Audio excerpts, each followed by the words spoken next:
2025년 1월 15일 새벽 기도에 오신 여러분을 주님의 이름으로 환영합니다. 오늘 우리에게 주신 하나님의 말씀은 여호수아 10장 1절부터 15절 말씀입니다. 제가 하나님의 말씀을 받들어 읽겠습니다. 그때에 여호수아가 아이를 빼앗아 진멸하되 여리고와 그 왕에게 행한 것 같이 아이와 그 왕에게 행한 것과 또 기브온 주민이 이스라엘과 화친하여 그 중에 있다함을 예루살렘 왕 아도니세덱이 듣고 크게 두려워하였으니 이는 기브온은 왕도와 같은 큰 성임이요 아이보다 크고 그 사람들은 다 강함이라. 예루살렘 왕 아도니세덱이 헤브론 왕 호암과 야르뭇 왕 바람과 라기스 왕 야비야와 에글론 왕 드빌에게 보내어 이르되 내게로 올라와 나를 도우라. 우리가 기브온을 치자. 이는 기브온이 여호수아와 이스라엘 자손과 더불어 화친하였음이니라 하매 아모리 족속의 5 왕들 곧 예루살렘 왕과 헤브론 왕과 야르뭇 왕과 라기스 왕과 에글론 왕이 함께 모여 자기들의 모든 군대를 거느리고 올라와 기브온에 대진하고 싸우니라. 기브온 사람들이 길갈 진영에 사람을 보내어 여호수아에게 전하되 당신의 종들 돕기를 더디게 하지 마시고 속히 우리에게 올라와 우리를 구하소서. 산지에 거주하는 아모리 사람의 왕들이 다 모여 우리를 치나이다 하매 여호수아가 모든 군사와 용사와 더불어 길갈에서 올라가니라. 그때 여호와께서 여호수아에게 이르시되 그들을 두려워하지 말라. 내가 그들을 내 손에 넘겨주었으니 그들 중에서 한 사람도 너를 당할 자 없으리라 하신지라. 여호수아가 길갈에서 밤새도록 올라가 갑자기 그들에게 이르니 여호와께서 그들을 이스라엘 앞에서 패하게 하심으로 여호수아가 그들을 기브온에서 크게 살육하고 벳호른에 올라가 비탈에서 추격하여 아세가와 막게다까지 이르니라. 그들이 이스라엘 앞에서 도망하여 벳호론의 비탈에서 내려갈 때에 여호와께서 하늘에서 큰 우박덩이를 아세가에 이르기까지 내리심에 그들이 죽었으니 이스라엘 자손의 칼에 죽은 자보다 우박에 죽은 자가 더 많았더라. 여호와께서 아모리 사람을 이스라엘 자손에게 넘겨주시던 날에 여호수아가 여호와께 아뢰어 이스라엘의 목전에서 이르되 태양아 너는 기브온 위에 머무르라. 달아 너도 아얄론 골짜기에서 그리할지어다 하매 태양이 멈추고 달이 멈추기를 백성이 그 대적에게 원수를 갚기까지 하였느니라. 야샬의 책에 태양이 중천에 머물러서 거의 종일토록 속히 내려가지 아니하였다고 기록되지 아니하였느냐. 여호와께서 사람의 목소리를 들으신 이 같은 날은 전에도 없었고 후에도 없었나니 이는 여호와께서 이스라엘을 위하여 싸우셨음이니라. 여호수아가 온 이스라엘과 더불어 길갈 진영으로 돌아왔더라. 하나님의 말씀입니다. 오늘 우리가 읽은 본문부터 이스라엘은 이제 본격적으로 하나님께서 약속하신 이제 그 땅의 남부 지역을 점령합니다. 그러나 이 정복 전쟁은 이스라엘이 먼저 침공을 한 것이 아닙니다. 이 전쟁의 시작은 이스라엘을 무서워했던 그 가나안 지역의 그 민족들이 두려워서 먼저 전쟁을 시도하려고 합니다. 따라서 오늘 본문에서도 기브온 주민들이 이스라엘과 화친을 맺은 것을 두려워하는 서술로 시작이 됩니다. 예루살렘의 왕 아도니세덱은 이스라엘과 기브온 주민의 화친을 두려워합니다. 왜냐하면 기브온이라는 그 나라는 규모가 작은 나라가 아니기 때문입니다. 따라서 우리가 읽은 이 본문에서도 그 기브온이라고 하는 그 성은 아이 성보다는 크고 그 사람들은 강하다라는 표현이 나옵니다. 안 그래도 애굽을 나오면서 그 들었던 이스라엘이라고 하는 그 자체만으로도 무서운데 여기다가 기브온까지도 합친다라는 이야기를 듣습니다. 기브온이라고 하는 그 성은 예루살렘과 대략 10km 정도밖에 안 되는 거리이기도 합니다. 따라서 예루살렘의 왕인 아도니세덱은 우리를 배신한 기브온을 공격하려고 합니다.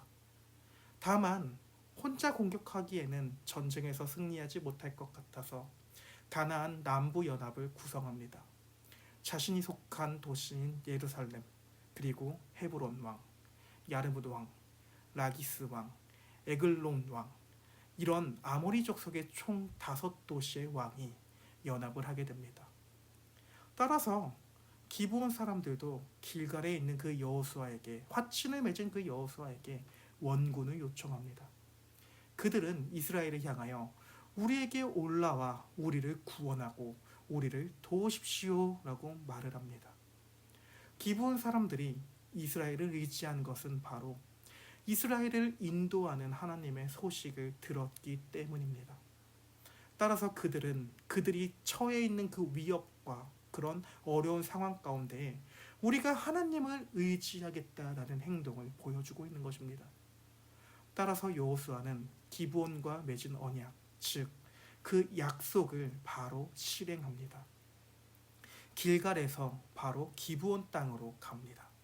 그리고 이 가는 도중에 하나님께서는 여호수아에게 두려워하지 말라, 그들을 내 손에 넘겨주었으니 그들 중에서 한 사람도 너를 당할 자 없으리라 하신지라 라는 8절의 말씀으로 여호수아에게도 응답을 해주십니다.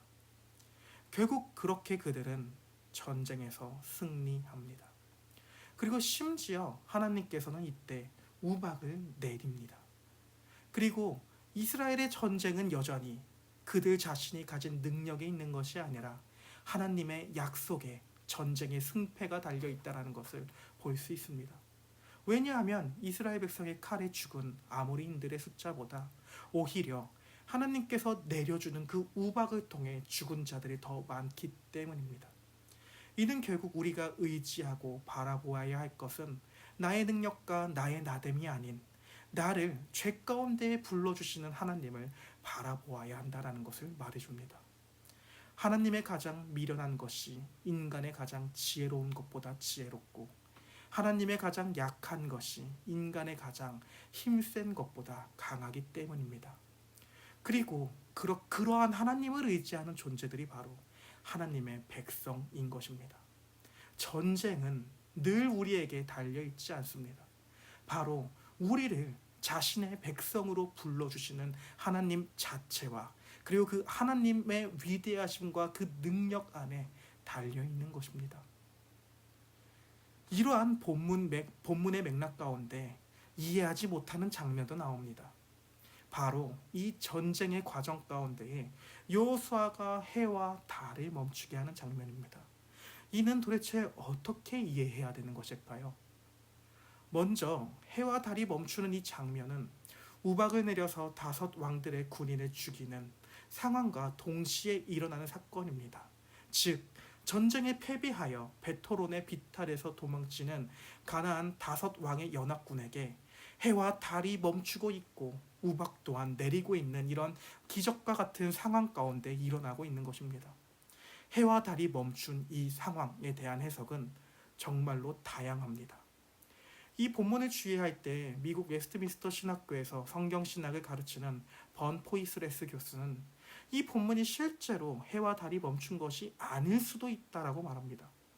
왜냐하면 사실 하루가 24시간이라고 생각하는 우리의 개념은 이제 현재 우리들의 개념은 당시 여호수아 백성들이 살아가던 그 고대인들에게는 그 24시간이라는 개념이 없기 때문입니다.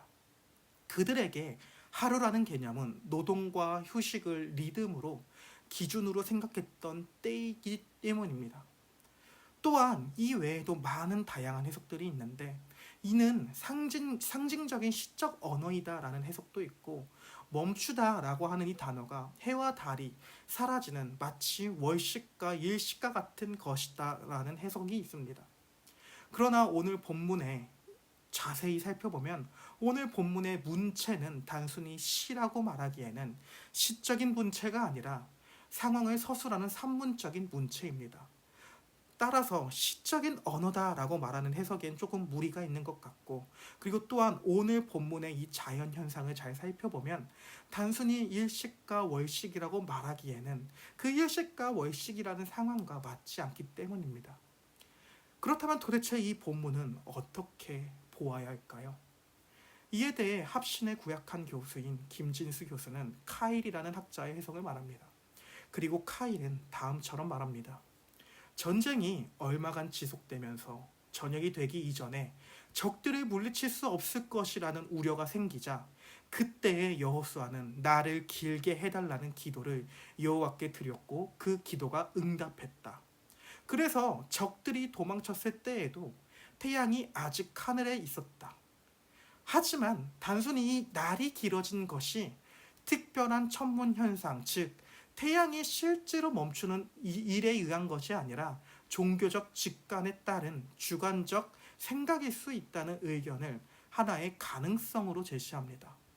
한마디로 하루의 길이는 우리가 생각하는 그 24시간이라는 그 시간은 같지만 그 날에 성취된 일이 너무나 크고 놀라운 것이어서 여호수아와 이스라엘 자손에게는 마치 태양이 멈추고 날이 길어진 것처럼 여겨졌다라는 것입니다. 그러나 단순히 이 학자는 하나님께서 베푸시는 기적의 가능성 또한 무시하지 않습니다. 실제로 이 세상의 모든 것을 창조하신 하나님께서는 지구의 자전을 멈추는 기적을 일으킬 수도 있다는 것입니다. 결국에는 오늘 본문에서 중요한 것은 결국에 해와 달이 실제로 멈추었냐가 중요한 것이 아닙니다. 그것은 성경이 말하고자 하는 의도와 목적이 아닌 것입니다. 오늘 본문이 말하고자 하는 바는 결국 자기 백성을 위해 싸우시는 하나님의 모습인 것입니다. 그렇게 하나님의 도움으로 이스라엘 백성은 가나안 땅의 5왕의 연합군과의 전쟁에서도 이깁니다. 그리고 하나님께서는 여호수아의 기도를 들어주십니다. 특히 오늘 본문에서는 매우 신기한 표현이 나옵니다. 14절의 표현입니다. 바로 전에도 없었고 후에도 없었다라는 말입니다. 이 말은 하나님이 여호수아의 기도를 들으셨다라는 사실이 독특하다라는 그 의미가 아니라 하나님께서 사람의 기도를 들으시고 이스라엘에게 승리를 주신 방식이 유일무이하다라는 것입니다. 한마디로 여호수아는 천체를 향해 명령하는 그 기도가 드려지면서 이 기도가 응답되었다라는 것입니다. 이와 같은 표현, 즉 감히 하나님을 향해 이렇게 해주십시오 라고 요구를 하고 이 요구대로 응답이 된 것은 구약에서는 유래를 절대 찾아보지 못하는 유래인 것입니다. 그렇다면 이와 같은 장면이 어디에서 반복이 되고 있을까요? 여호수아의 이름의 뜻은 무엇일까요? 바로 예수입니다. 즉 신약에서 나타나고 성육신하신 그 예수 그리스도의 이름 또한 여호수아인 것입니다. 구약의 여호수아는 오늘 본문에서 태양과 달에게 명령을 했습니다. 그렇다면 신약의 여호수아는 어떻게 하실까요? 바로 거친 바람과 거친 물결 가운데 다음처럼 말합니다. 마가복음 4장 39절입니다. 예수께서 깨어 바람을 꾸짖으시며 바다더러 이르시되 잠잠하라 고요하라 하시니 바람이 그치고 아주 잔잔하여지더라. 아멘. 이는 결국 예수께서 모든 전쟁에서 우리와 대신 싸워주심으로 인해 이미 우리에게 승리를 주셨다라는 것을 확증하는 본문이기도 합니다. 마찬가지로 오늘 결국 그 가나안 5왕의 연합군에서 승리한 구약의 이스라엘의 군대처럼 그 여호수아의 군대처럼 신약에서 예수 그리스도를 따르는 교회들 또한 우리 또한 전쟁에서 패한 존재들이 아닙니다. 이미 전쟁에 승리한 존재들로 그렇게 승리한 백성의 사람들처럼 성도라는 소망 있는 자와 같이 이 세상을 살아갈 수 있는 성도들이 되기를 간절히 소망합니다. 함께 기도하도록 하겠습니다. 하나님, 우리가 살아가는 이 세상에서 모든 전쟁은 우리에게 달려있는 것이 아니라 우리를 불러 모으시고 또한 우리를 대신하여 또한 바다와 바람에게 풍랑을 멈추시는 그 모든 하나님께 달려 있습니다.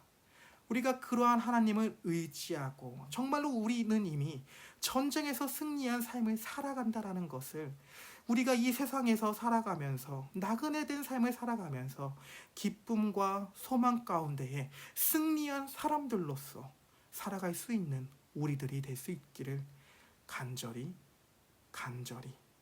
깨달을 수 있도록 은혜를 베풀어 주시옵소서. 예수 그리스도의 이름으로 기도합니다. 아멘. 우리 함께 주기도문으로 오늘 새벽 기도를 마치도록 하겠습니다.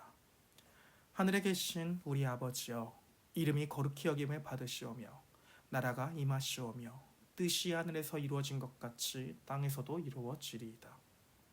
오늘 날 우리에게 일용할 양식을 주시옵고 우리가 우리에게 죄 지은 자를 사하여 준 것 같이 우리의 죄를 사하여 주시옵고 우리를 시험에 들게 하지 마시옵고 다만 악에서 구하시옵소서.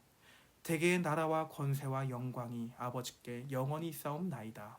아멘.